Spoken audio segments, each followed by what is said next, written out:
Aujourd'hui, on va faire un récapitulatif sur les CCR en analyse de la vision pour le BTS opticien lunetier. CCR, ça veut dire cylindre croisé par retournement. Donc pourquoi par retournement? Parce que sur un réfracteur, en fait, on tourne tout simplement pour montrer la position 1 ou la position 2, par exemple, sur un CCR. Ensuite, ce qu'il faut retenir, c'est qu'il existe deux méthodes pour utiliser les CCR. Soit on fait une recherche, c'est-à-dire que le sujet n'a pas d'astigmatisme, on part de zéro. Soit on fait une vérification. Ça veut dire qu'on va vérifier un astigmatisme. Pour utiliser un CCR, alors là, je vous vois venir, c'est souvent la galère. Pour ça, je vais utiliser Jobtico. Pour commencer à chaque fois la méthode des CCR, on occulte toujours un œil, parce que ça se fait en monoculaire. Donc moi, je commence par l'œil droit, j'occulte l'œil gauche. Ensuite, je rentre les corrections, donc sur mon œil droit, et je vois que j'ai un astigmatisme de moins 1,25, à un axe à 25 degrés. Je vais chercher à vérifier du coup cet astigmatisme. Est-ce qu'il est bien à 25 degrés? Est-ce qu'il est bien d'une valeur de moins 1,25 dioptrie? Pour ça, je vais placer le CCR devant l'œil droit.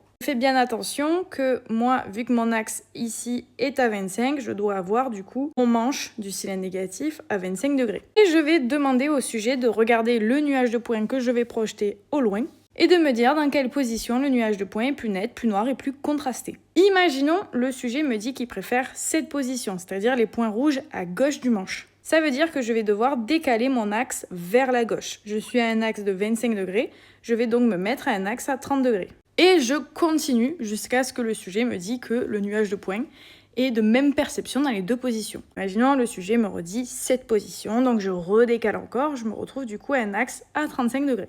Et imaginons que maintenant le sujet me dit que c'est pareil. Ok, si c'est pareil, ça veut dire que j'ai terminé l'axe de mon astigmatisme. Je vais vérifier maintenant la puissance qui est de moins 1,25. Je vais procéder exactement de la même manière pour la puissance. Sauf qu'il va pas falloir oublier une petite étape. C'est de mettre le petit p, ici on voit qu'il y a une lettre, eh bien je vais devoir le mettre dans le bon axe. Le bon axe, c'est-à-dire l'axe qu'on a trouvé juste avant, 35 degrés. Imaginons le sujet me dit cette position. Je vois que le P est sur les points rouges. Ça veut dire que je vais devoir augmenter mon cylindre, c'est-à-dire me placer à moins 1,50. Imaginons le sujet me redit cette position, donc encore P sur les points rouges.